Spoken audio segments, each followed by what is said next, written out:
Oke, kita bakal bahas sebuah kisah yang jujur, agak aneh, tapi penting banget. Ini cerita soal paradoks.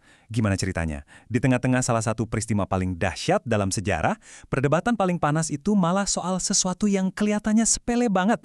Coba bayangin ya, Oktober 1917. Di luar sana di jalanan, gema revolusi di mana-mana. Sebuah tatanan dunia lama lagi hancur lebur. Sejarah lagi ditulis ulang detik itu juga. Tapi, fokus kita kali ini bukan di jalanan itu. Kita bakal masuk ke sebuah ruangan di mana prioritasnya, beda banget. Oke, pertama-tama biar kebayang, kita harus paham dulu segede apa sih peristiwa ini. Ini bukan cuma kerusuhan lokal biasa ya. Ini tuh ibarat gempa bumi dalam sejarah. Jadi, kita lagi ada di Rusia. Tepatnya Oktober 1917, revolusi Bolshevik lagi berkobar-kobar. Ini momen yang bakal nentuin arah abad ke-20, bahkan sampai setelahnya. Benar-benar titik balik sejarah nih. Dan ini serius, bukan lebay. Peristiwa ini benar-benar ngubah cara orang ngelihat politik, masyarakat, sama kekuasaan.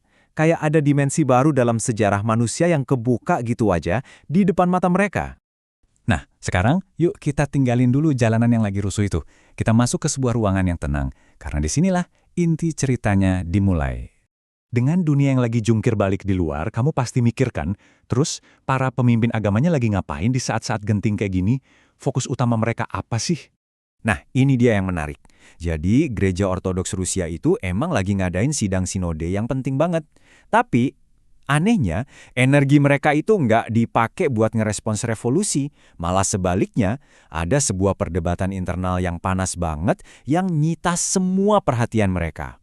Jadi, apa dong isu super penting yang mereka debatin sampai segitunya? Padahal, sejarah lagi dibikin persis di depan pintu mereka. Siap? Ini dia jawabannya. Topik yang bikin mereka semangat banget itu adalah soal warna pakaian liturgi buat upacara ibadah. Iya, betul. Bukan soal strategi bertahan hidup, bukan respons teologis soal revolusi, tapi soal warna jubah. Dan jangan kira ini diskusi yang adem ayem ya. Di satu kubu ada yang ngotot teriak-teriak, harus putih. Terus di kubu seberangnya nggak kalah kenceng, harus ungu. Dua-duanya sama-sama yakin, sama-sama keras kepala, luar biasa. Oke. Kedengerannya emang absurd banget kan? Tapi justru kisah ini mengungkapin sesuatu yang sangat manusiawi. Coba deh kita pahami, kenapa bisa begitu? Gini, poin pentingnya tuh di sini. Coba pikirin deh, ngadepin kekacauan revolusi itu kan rumit banget, bikin takut dan rasanya mustahil buat diselesain. Nah, beda sama nentuin warna baju buat ibadah. Itu masalah yang bisa dikontrol, bisa diputusin. Ini masalah yang jauh lebih aman. Kutipan ini ngenyah banget sih.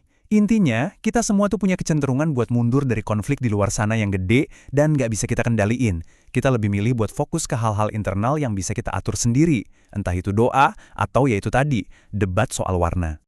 Terus, pelajaran apa yang bisa kita ambil dari cerita aneh ini? Ini bukan cuma soal gereja di tahun 1917 loh. Ini tentang kita semua. Cerita ini tuh dengan jelas banget nunjukin sebuah pola perilaku manusia yang mendasar. Semacam mekanisme pertahanan psikologis yang sadar nggak sadar kita semua lakuin. Polanya tuh gini, waktu kita dihadapin sama masalah besar di luar sana yang bikin kita ngerasa nggak berdaya, mau itu krisis politik, masalah ekonomi, atau apapun lah, kita sering, tanpa sadar, ngalihin energi kita ke masalah yang lebih kecil. Masalah yang bisa kita kontrol. Contohnya, mungkin beberes rumah, ngatur jadwal, atau bahkan ya itu, debat soal hal-hal sepele. Nah, ini ninggalin kita sama satu pertanyaan buat direnungin. Coba deh, pas hidup lagi kerasa berat, dunia di sekitar kita penuh sama masalah yang kayaknya nggak ada solusinya. Coba perhatiin deh, perdebatan ungu versus putih versi kamu itu apa? Kemana biasanya kamu ngalihin fokus buat ngerasa pegang kendali lagi?